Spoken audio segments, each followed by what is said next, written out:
evening. My name is Chris Purcell, And I'm Jay. I'm Jason John Pierre, but I go by Jay. and over the last couple months, we solved our parking lot problem here at Stonehill in a miniature form. So there's too many cars here on campus, not enough parking spots, and a lot of people tend to waste a lot of time looking for a parking spot. So to solve this, we believe we have a solution that saves people a lot of time before they even enter the parking lot.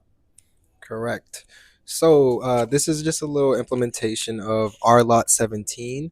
R Lot 17 is a little bit bigger, and there's like a roof head. And with this roof head, there we implemented with these cars is there's some sensors, some waterproof ultrasonic sensors at the bottom. You can't see them, but so with these ultrasonic sensors, you can't see them, but under there's some sensors where they will detect when a car is saw.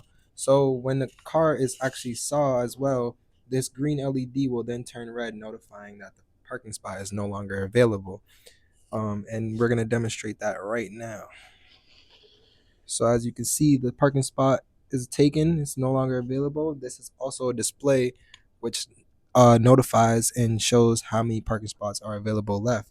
So as we can clearly see, there are 3 left, now 2,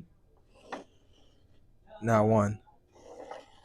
And you can always take a car out and it's just going to turn the light green, um, notifying that a spot is available. Real quick, the way this works in terms of the wiring is there are 4 sensors and it's kind of split up evenly. So the 2 sensors on this side are wired up to this breadboard right here. They have power and ground connected, and then all of the sensors are connected on pins 4 through 12 on the Arduino Mega, and then the LEDs are controlled by, I believe, pins 22 to 30, yeah, to 22 to 29, I'm pretty sure. And then the LED display is connected by pins 30 to 35. So with the LED, there's also a potentiometer that controls the brightness. And then the 2 sensors on the right side here are controlled by this breadboard. And those are wired up ground and power. And then obviously the trig and echo pins are connected on the Arduino Mega.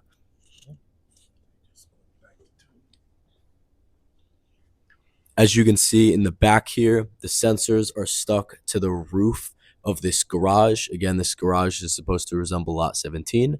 So in the Lot 17 parking lot, the sensors would be mounted on the roof like shown here.